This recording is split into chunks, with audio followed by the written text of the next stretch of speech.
பிரியமானவர்களே, இயேசு கிறிஸ்துவின் நாமத்தில் நான் உங்களை வாழ்த்துகிறேன்.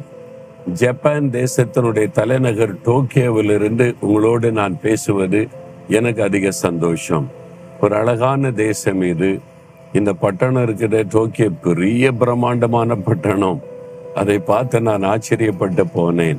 ரொம்ப அழகான இடங்கள் இங்கே ஏராளமாக இருக்கிறது. ஒரு இடத்துல நின்று கொண்டு உங்களோடு நான் பேசுகிறேன். சரி, ஆண்டவர் என்ன வார்த்தை சொல்றாரு? நீங்கள் 16ஆம் சங்கீதம் 8ஆம் வசனத்துல, கர்த்தர் என் வலது பாரசத்தில் இருக்கிறபடியால் நான் அசைக்கப்படுவதில்லை. தாவீது என்ற ஒரு பக்தனுடைய அனுபவம், இது நம்முடைய அனுபவமாக இருக்கணும். ஏதோ ஒரு காரியம் உங்களை அசைத்து கொண்டு இருக்கிறாரு, உங்களுடைய உள்ளத்தை ஷேக் பண்ணுகிறாரு, உங்களுடைய வாழ்க்கையை அசைத்து கொண்டு இருக்கிறாரு. அது கடன் பிரச்சனையா இருக்கலாம், ஒரு வியாதியா இருக்கலாம், ஒரு தடையா இருக்கலாம், ஏதோ ஒரு போராட்டமா இருக்கலாம். ஏதோ ஒரு சூழ்நிலை உங்களை அசைக்கிறது, ஃபேமிலி அசைச்சு பார்க்குது. ஒருவேளை உங்களுடைய வியாபாரம் அசைக்கப்படலாம், உங்களுடைய ஊழியம் அசைக்கப்படலாம். ஏதோ ஒரு அசைவு என்ன பண்றது கலங்கி கொண்டு இருக்கலாம். தாவீது வாழ்க்கையில கூட இது மாதிரி எத்தனையோ பிரச்சனை போராட்டங்கள் வந்தது. ஆனா அவர் என்ன சொல்றாரு? என் அசைக்கிற மாதிரி எத்தனையோ பிரச்சனை போராட்டம் வந்தாலும் கர்த்தர் என் வலது பாரசத்தில் இருக்கிறபடியால் நான் அசைக்கப்படுவதில்லை. என்ன கர்த்தர் எனக்கு இருக்கிறார். வானத்தை பூமி உண்டாக்கின தேவன், சண்ட சராசரங்களை ஆளுகை செய்கிற தேவன், என் வலது பக்கத்தில் அவரை நான் வைத்திருக்கிறேன், அதனால் அசைக்கப்படுவதில்லை என்று நீங்களும் சொல்ல முடியும். உங்களை அசைக்கும்படியான பிரச்சனை போராட்டங்கள் எழும்பி நின்றாலும் நீங்க தைரியமா சொல்லலாம், நான் அசைக்கப்படுவதில்லை.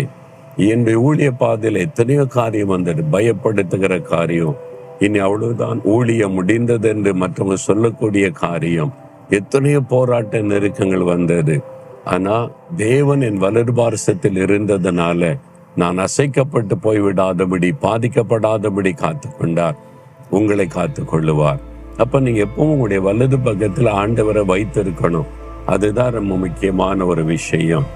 பெரும்பாலும் நீங்கள் பார்க்கும் பொழுது ஆண்டவர் எப்பக்கத்துல நம்ம சூழ்ந்திருக்கிற தேவன், ஆனால் வலது பக்கத்துல நமக்கு துணையாய் நின்று நடத்துகிற ஒரு தேவனாய் இருக்கிறதை நீங்கள் பார்க்க முடியும். அநேக சமயங்களிலே நான் அதை உணர்ந்திருக்கிறேன். இது பெரும்பாலான அனுபவங்கள். சில அனுபவங்கள் ரொம்ப வித்தியாசமாய் இருக்கும். ஒரு கூட்டத்துல பிரசங்கம் பண்ண போனோம்னா மணிக்கணக்காய் காலையிலிருந்து காத்திருந்து ஜெபம் பண்ணி ஆண்டோடைய செய்தியை வாங்கி கர்த்தர் என்ன சொல்கிறார் என்பதை கேட்டு அந்த வார்த்தையை அறிவிக்கணும். ஆண்டவர் பேசும் வரைக்கும் காத்திருப்பதா என்னுடைய பழக்கம். நான் தேவ சமூகத்துல ஒரு நாள், கடைசி நாள் கூட்டம், ஒரு பட்டணத்துல திரளான மக்கள் ஒவ்வொரு நாளும் வந்து கொண்டிருக்கிறாங்க. கடைசி நாள் பெருங்கூட்ட மக்கள் வருவாங்க. ஒரு பயத்தோட நடுக்கத்தோட நான் ஜெபித்து கொண்டிருந்தேன். அப்ப ஆண்டவர் சொன்னா, நீ பயப்படாத, நான் உன் பக்கத்துல நிற்பேன், நான் இருந்து உன்னை இன்ஸ்ட்ரக்ட் பண்ணுவேன், என்ன ஜெபிக்கணும், இப்படி ஜெபிக்கணும், எல்லாத்தையும் கைட் பண்ணுவேன், அந்த மாதிரி செய் போதும்னு சொல்லிட்டார். எனக்கு ரொம்ப சந்தோஷம். சரி ஆண்டவரே என்று சொல்லி நான் ஸ்டேஜுக்கு போயிட்டேன். அங்க நிறைய பேர் உட்கார்ந்து இருந்தாங்க, ஊழியக்காரங்களாம். நான் அமைதியா உட்கார்ந்து ஜெபித்து கொண்டு இருந்தேன். இப்போ பிரசங்கம் பண்ற நேரம் வந்து விட்டாரு. கடைசி பாட்டு பாடி கொண்டு இருக்கிறாங்க.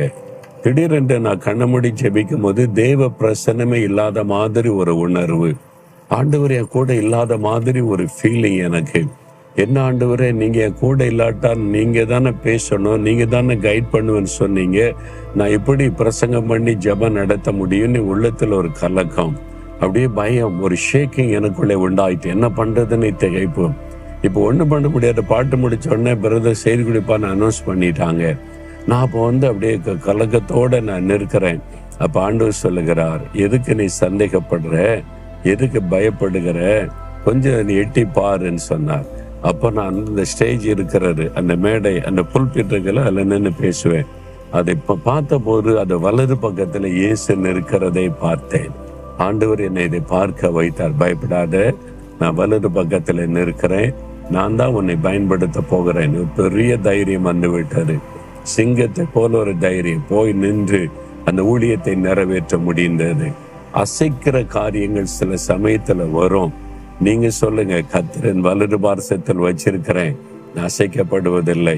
இன்றைக்கு உங்களை அசைக்க பண்ணுகிற ஏதோ ஒரு பிரச்சனை இருக்குது இல்ல, இப்ப சொல்லுங்க, ஆண்டவரே நீங்க என் வலது பாரசத்தில் இருக்கிறீங்க, என் கூட இருக்கிறீங்க, நான் அசைக்கப்படுவதில்லைன்னு சொல்லுங்க.